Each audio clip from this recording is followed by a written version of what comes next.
Darle la bienvenida, señor presidente interino de Venezuela, Juan Guaidó, para aceptar esta conversación con nosotros. Muchas gracias por la oportunidad de comunicar lo que está pasando en Venezuela, lo que fue nuestra gira internacional, la cumbre humanitaria en Cúcuta, la cumbre de Lima en Bogotá, buscando resultados y trabajo para nuestra gente.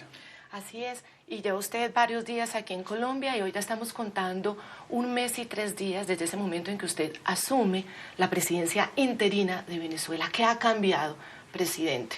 Vemos todavía a Nicolás Maduro ahí aferrándose al poder con el círculo más cercano de su tiranía y todavía tiene el control de la fuerza. ¿Nos puede decir qué ha cambiado y por qué es tan importante llegar a ese punto en que la fuerza lo apoya a usted? Bueno, muy importante, un mes de construir capacidades, un mes de construir movilización social, de reunir capacidades internacionales, respaldo sin precedentes, una coalición internacional que respalde una causa justa, una causa por democracia, por libertad, por ayudar, por salvar vidas en este momento en Venezuela que hemos estado coordinando. Hemos hablado también directamente de las Fuerzas Armadas. Hemos visto como sin precedentes más de 200 funcionarios en los últimos días, más de 1.500 en 2 años, se han puesto del lado de la Constitución, se han puesto del lado de lo correcto. Pero más importante que eso, también dar un mensaje a esos militares que todavía quedan ahí. La amnistía y las garantías son un hecho. Lo único que protege es la Constitución venezolana. Lo que puede proteger al venezolano es el respeto a los derechos humanos. También vimos un usurpador de funciones mostrando su peor cara al mundo. Lo que hemos vivido los venezolanos durante años lo vio el mundo en horas. Cómo masacraban indígenas, cómo mataron jóvenes, cómo no permitieron que entrara ayuda humanitaria. Se vio claramente quién tiene el bloqueo en Venezuela. El bloqueo en Venezuela no tiene que ver ni con sanciones, no. Tiene que ver con un régimen que no pagó a farmacéuticas, por eso no tenían para importar alimentos o medicina en ese caso. Y vimos cómo son ellos los que se niegan a la cooperación, los que se niegan a salvar vidas. ¿Qué ha cambiado? Creo que el elemento más importante en Venezuela es la esperanza. La esperanza que ha nacido para no morir. Sabemos los venezolanos que tenemos años en construcción de esto. No es el 2019, es el haber construido mayoría, el haber pagado un costo de aprendizaje para poder articular todos los factores políticos, el incluir a los estudiantes, a la iglesia, a los gremios, a los sindicatos, tener una clara ruta y una dirección orientada no solamente en la democracia, sino también en rescatar el país, un plan país que le hemos presentado a Venezuela y al mundo, un plan de cooperación internacional. Un ejemplo puntual, Colombia y Venezuela, la balanza era de $7.000 millones. ¿Cuántos empleos generaba esa balanza comercial? ¿Cuánta prosperidad entre nuestras naciones? Eso sí, era una integración clara entre los países. Hoy no llega ni a 150 millones. Era el principal socio comercial en la región. Claro, por lo natural, por la cultura que compartimos, por la cercanía, por la facilidad logística además que tenemos para poder transportar alimentos, bienes, carros. Era también una industria muy importante tanto en Colombia como en Venezuela, carros que hoy no hay, por cierto, en Venezuela. Así que, ¿qué ha cambiado hoy? Que iniciamos un proceso de transición que es irreversible para Venezuela, incluso para la región, que el que le pone costo hoy es Maduro todos los días. Vimos, insisto, cómo se quedó solo. Vimos quién fue el que prohibió la entrada de ayuda. No fue la Guardia Nacional, no fue el Ejército, fueron unos colectivos armados y es la última línea de defensa que le queda a Maduro. Y lo comentamos antes. Imagínense por un segundo a Maduro sin armas. Ya estaríamos en un proceso de transición pacífica, democrática, reinstitucionalizando el país, estabilizándolo, atendiendo la emergencia humanitaria, entrando camiones de comida, de medicinas a Venezuela. Lamentablemente el costo lo vamos a tener que seguir pagando los ciudadanos, los civiles. La noticia que le tenemos a Colombia y al mundo es que durante años lo hemos hecho, durante años, y Venezuela ha resistido. Venezuela insiste hoy que lo vamos a lograr y no va a ser un bloqueo parcial, porque logró entrar parte de la ayuda por Santa Elena, lo que va a detener este esfuerzo por conquistar nuestra democracia y nuestra libertad. Claro, presidente, pero se renovó la esperanza, es cierto. La comunidad internacional está alineada, pero usted acaba de decir algo que es importante. Las armas siguen en manos de Maduro. ¿Qué hacer para que además esa esperanza no muera? Porque hay quien llama a los venezolanos inmediatistas, pero son más de 20 años. 20 años. Y la gente a cada impulso baja con la misma velocidad. Sí, nuestros procesos, y tú lo sabes, Dani, han sido aluvionales. Han sido de grandes movimientos de energía social, mares, o sea, de gente, olas impresionantes. Pasó en el 2014, pasó en el 2015, pasó en el 2017, pasa en el 2019. Hay unos elementos distintivos. No es ser inmediatista. Yo entiendo la frustración de nuestra gente, yo la siento, la comparto. Hemos cometido errores también durante mucho tiempo que hemos sabido reconocer para poder necesariamente avanzar. Lo que no puede pasar es que nos desanimemos. Lo que no puede pasar es que nos ganen por un elemento nuestro. El ánimo depende de nosotros. Ya sabemos que somos mayoría.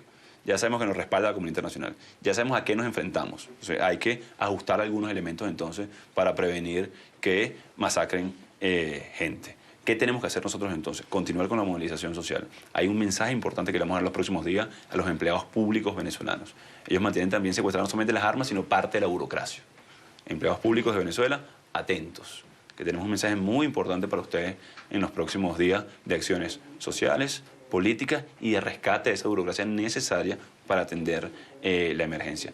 Vamos a continuar con la movilización social. Hemos visto que las Fuerzas Armadas están ya absolutamente quebradas, que simplemente a través de los cubanos, a través de la inteligencia, es que tratan, si hay una invasión en Venezuela, una intervención, es la cubana. Eso tiene que saberlo también Colombia y el mundo. ¿Cuántos agentes cubanos del G2 creen ustedes que hay precisamente generando ese cerco, esa vigilancia, bueno, es que esa presión a los militares? Esa es la principal función hoy que tiene Cuba sobre Venezuela, de inteligencia y contrainteligencia. Hay un aparato de miedo sembrado sobre funcionarios. Lo viste seguramente, Idania, cuando recibiste o viste a esos funcionarios que valientemente se ponen del lado de la Constitución. Es increíble, la verdad, la narración que hay, toda la información que tenemos también. No solamente es la capacidad que ya de que tenemos de construir esa Fuerza Armada leal al pueblo de Venezuela, sino también toda la información que hay. Y la primera función, por cierto, de esos militares va a ser comunicarse con sus pares. Decirles que, insisto, que es un hecho las garantías que estamos ofreciendo para reconstruir la Constitución, que no solamente es que vengan a Colombia, no, que se queden en Venezuela luchando por reconstruir. Presidente, lo interrumpo porque ayer tenía la oportunidad en una trocha de conversar con dos jóvenes militares y hay algo que me parece gravísimo y lo dijo en cámara: los están obligando a entregar las armas a los colectivos, los están obligando a entregar sus uniformes y a quedarse sentados.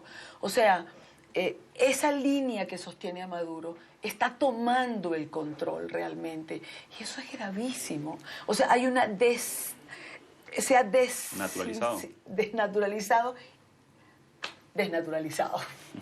Sí, lo vi, me lo dijeron con vergüenza, me lo dijeron con mucha pena y por eso te decía, Dania, que es la última línea de defensa. Ya no son las Fuerzas Armadas, ya es una desnaturalización del ejercicio.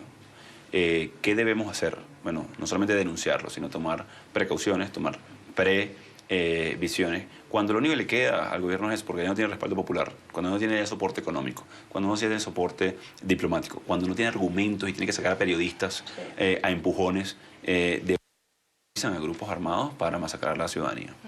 El Grupo de Lima reunido ayer sesionando, usted también estuvo ayer presente en la reunión cuando se hizo la reunión con los presidentes. Ya Venezuela, como parte del Grupo de Lima, tomó la decisión de seguir generando toda esta presión con mecanismos diplomáticos, políticos, de sanciones, pero en el punto 16 descartó el uso de la fuerza. Era necesario. Descartar el uso de la fuerza no le quita presión a Nicolás Maduro, tranquiliza quizá a quienes tienen mucho miedo de una guerra por el impacto que podría tener también en Colombia, pero no le quita presión eso al dictador Maduro. Mira, yo agradezco mucho al Grupo de Lima, que han dado pasos importantes no desde ahorita, sino hace ya mucho tiempo, en hablar claramente lo que hace Venezuela. Yo entiendo también lo polémico que es hablar de estos elementos y nosotros vamos a utilizar todas las herramientas posibles de manera soberana, de manera autónoma, para construir las capacidades de nuevo, para generar una solución con el menor costo social, que hoy ya lo estamos pagando, por cierto. O sea, sí, hoy mueren niños en Venezuela por falta de medicamentos, hoy asesinan colectivos armados a gente que viene con ayuda voluntaria, además de manera pacífica. Eso ya está pasando, eso no es que hay que evitarlo, de hecho. Entonces, con menor costo social, que genere estabilidad, gobernabilidad y nos dé el pie a nosotros para reinstitucionalizar y tener una elección libre, vamos a tomar la mejor decisión. Esto tiene que ver con tiempos también. Esto no puede ser ad infinitum. Esto no puede ser eternamente que estemos en esta situación. Y nosotros también parte de mis giras internacionales para construir esas capacidades. La hemos construido a nivel político, a nivel social, a nivel internacional y a nivel de la cooperación necesaria para contener a estas bandas armadas. Bueno, estamos trabajando en eso. Esto no es algo automático, la gente lo sabe. Esto no es que uno pide, levanta el teléfono, hace un delivery y llega. No es de esa manera. ¿Y cuándo cree que se pueden dar esos pasos? Porque lo clave ahora es llamar a elecciones. Sí. Pero para llamar a elecciones hay que tener la fuerza, hay que tener un sistema y un poder electoral no capturado por la dictadura con Tibisay, sino de verdad autónomo. Y también se necesita prensa libre. Entonces usemos la palabra convencimiento. ¿Cómo convencer de alguna manera a los países que, por ejemplo, faltan de la comunidad internacional, tipo Rusia, tipo China, que aún no lo reconocen y que Venezuela tiene una enorme deuda con ellos? Estamos hablando de miles de millones de dólares, según de algo interamericano estamos hablando de cerca de 50.000 millones de dólares, creo que es más.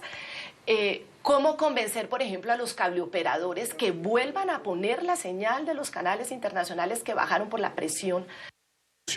Que nos va a vencer. Entonces yo voy a ejercer mis funciones, voy a regresar esta semana a Caracas y si deciden dar el paso de encarcelarme, tengan claro que hay toda una estrategia montada, que el pueblo de Venezuela sabe cuál es: cese de usurpación, gobierno de transición, elecciones libres, que tenemos el respaldo internacional, que estamos conteniendo las capacidades, que hemos adelantado muchas acciones para hacer esto y que es inevitable. Como decíamos en la asamblea, Idania, podrán cortar una flor, pero no van a poder detener la primavera. Así que esas amenazas que hicieron a la familia de mi esposa, directa e indirectamente, esa persecución que hacen en mi casa, que fueron ya funcionarios del FAE a amenazar a mi hija cuando estaba sola, apenas 21 meses, eso no nos genera miedo. Miedo a lo que tristemente sucedió ayer también en mi familia. El primer hermano de mi esposa, un bebé, un niño especial,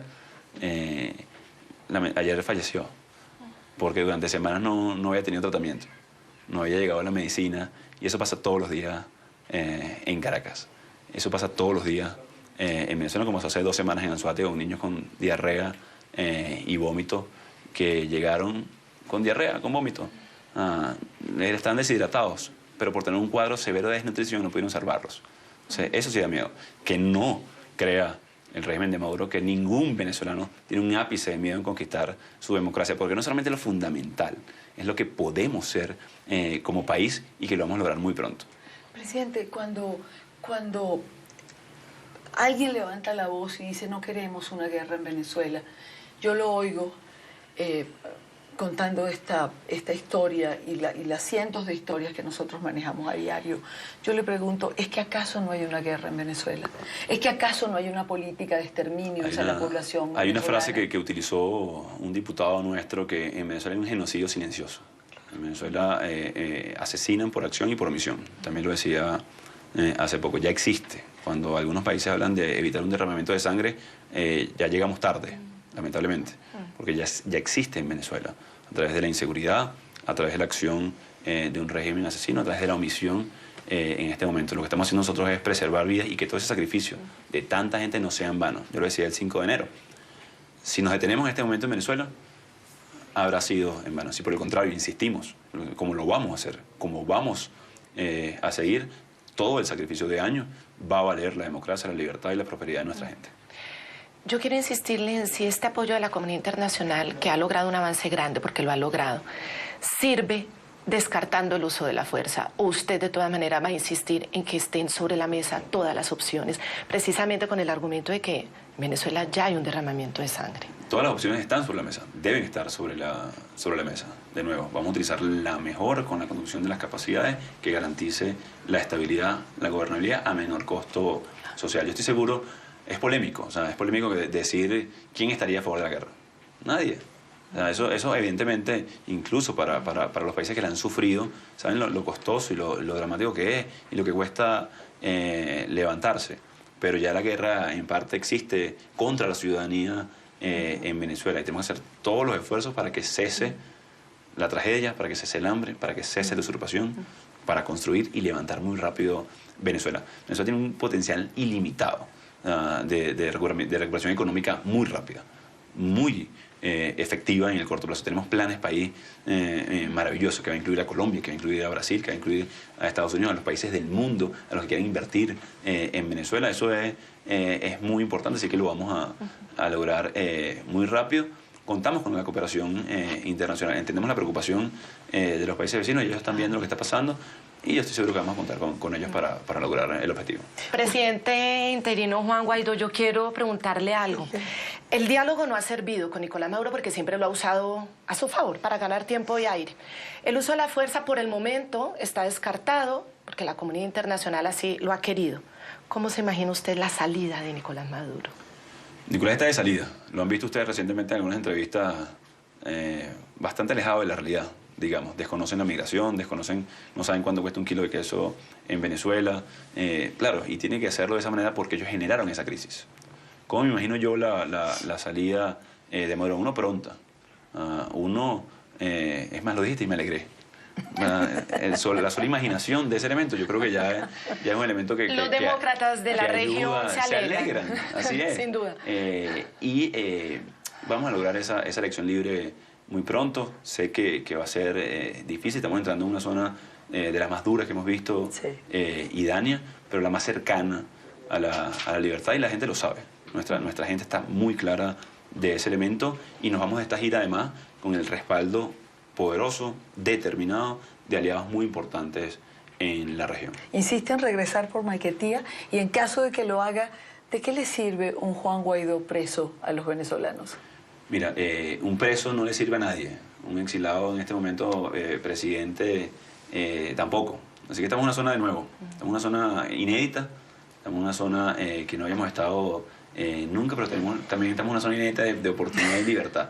Y mi función y mi deber es estar en Caracas a pesar de los riesgos, a pesar de lo que eso implica. Y si eso pasa, Idania, tenemos a Idania, le tenemos a ti para levantar la voz, tenemos una ruta muy clara, de nuevo. Tiene que ver mucho con la dirección que estamos tomando y el orden que le damos a dar a este proceso y la posibilidad de protección de nuestra gente, de nuestro futuro. Si eso pasa, hay instrucciones muy claras a nivel de movilización, a nivel de respaldo internacional, a nivel de acciones internacionales. Así que lo que no se pierde es la causa. Y estoy seguro que si eso pasa, el pueblo de Venezuela también sabrá responder de manera contundente ante eso. Pues, presidente interino de Venezuela, Juan Guaidó, gracias por estos minutos en nuestro sistema Sí, ¿no te sentías bien, informativo? No. Ya, Abrazo, usted me hizo recuperar la voz. Y créame que los demócratas de la región, del hemisferio y del mundo lo están apoyando, y estamos deseando que pronto vuelva esa democracia a nuestro territorio regional. Sí. Esta región no se puede permitir tener más dictaduras, y usted es un líder que nos está llevando a verle la cara ya a la despedida a esta última dictadura. Ya viene la Gracias. democracia.